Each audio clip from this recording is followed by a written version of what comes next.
ये फ्रेंड्स जो घरों में सफाइयाँ करती हैं, काम वाली, झाड़ू पोछा करने वाली, बर्तन धोने वाली या फिर रिक्शे वाले भैया, इन लोगों को हम बहुत हे दृष्टि से देखते हैं कि जैसे इनका काम बहुत छोटा है। पर तनिक सोचें, अगर ये लोग ये काम ना करें तो हमारा काम कैसे चल सकता है। हम ना कभी इनको सम्मान करते हैं, ना ही इनको कभी प्रशंसा करते हैं और ना ही इनको धन्यवाद बोलते हैं, परंतु हमें ऐसा करते रहना चाहिए, पर हम नहीं करते हैं। तो तनिक सोचें। आज एक छोटी सी कहानी इसी से रिलेटेड मैं आपको सुना रही हूँ कि चौराहे पर टेम्पो से उतरकर जैसे ही एक व्यक्ति आगे बढ़ते हैं तो 3-4 रिक्शे वाले उनकी तरफ आते हैं और बोलते हैं, बाबूजी, के ब्लॉक। सुबह शाम की वही सवारियां और चौराहे के वही रिक्शे वाले, सब एक दूसरे के चेहरे को पहचानने लगते हैं। जिन रिक्शों पर बैठकर मैं शाम को घर तक पहुंचता था वे 3-4 ही थे। स्वभाव से मैं अपनी दुकान, सवारी या मित्र चुनिंदा रखता हूँ।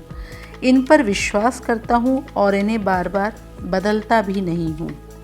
एक रिक्शे पर मैं बैठ गया। आज ऑफिस में निदेशक ने अकारण ही मुझ पर नाराज़गी जाहिर की थी, इसलिए मस्तिष्क विचलित और हृदय भारी था।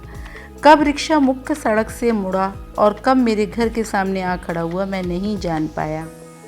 आओ बाबूजी, आपका घर आ गया है। रिक्शे वाले का स्वर सुनकर मैं सचेत हुआ।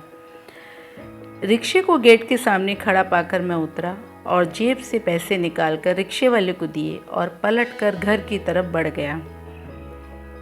बाबूजी, रिक्शे वाले की आवाज़ सुनकर मैं पलटा और प्रश्नवाचक दृष्टि से उसे देखते हुए कहा, क्या पैसे कम दिए हैं मैंने? नहीं बाबूजी। तो फिर क्या बात है, प्यास लगी है क्या? नहीं बाबूजी। तो भैया बताइए क्या बात है? बाबूजी, क्या दफ्तर में कोई बात हुई है? हाँ, मगर तुमने कैसे जान लिया? मैंने आश्चर्य से पूछा। बाबूजी, आज आप रिक्शे में बैठकर मुझसे कोई बात नहीं की, मेरे घर परिवार के विषय में भी कुछ नहीं पूछा, पूरे रास्ते चुपचाप गुमसुम बने रहे। हाँ भाई, आज कुछ मन अशांत है इसलिए चुपचाप रहा, पर पैसे तो मैंने तुम्हें पूरे दिए हैं ना बाबूजी। पैसे तो दिए हैं, पर और क्या? बाबूजी, थैंक यू नहीं दिया आज आपने। बाबूजी, हम रिक्शे वालों की ज़िंदगी में सम्मान कहाँ मिलता है। लोग तो भाड़ा भी नहीं देते हैं, कुछ तो मारपीट भी कर देते हैं। एक आप हैं जो रिक्शे में बैठते ही हमारा हालचाल पूछते हैं, घर परिवार के विषय में, बच्चों की पढ़ाई आदि के विषय में पूछते हैं। बाबूजी, अच्छा लगता है जब कोई अपना बन जाता है तब। इस सबसे ऊपर यह है कि आप किराया तो पूरा देते ही हैं, घर आकर ठंडा पानी पिलाते हैं और साथ ही हम लोगों को थैंक यू भी कह देते हैं। हम लोग चौराहे पर आपके बारे में थैंक यू वाले बाबूजी के नाम से बात करते हैं। पर आज तो उसका स्वर भीग गया, यानी वो रोने लगा।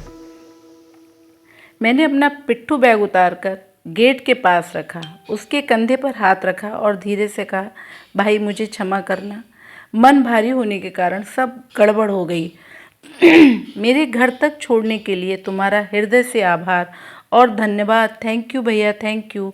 वह मुस्करा पड़ा और पैडल पर दबाव डालकर आगे बढ़ गया। तो फ्रेंड्स देखो, हमारी तरह से इन लोगों को भी बहुत कुछ थैंक यू की ज़रूरत होती है, सम्मान की ज़रूरत होती है, प्रशंसा की ज़रूरत होती है। तो तनिक सोचें।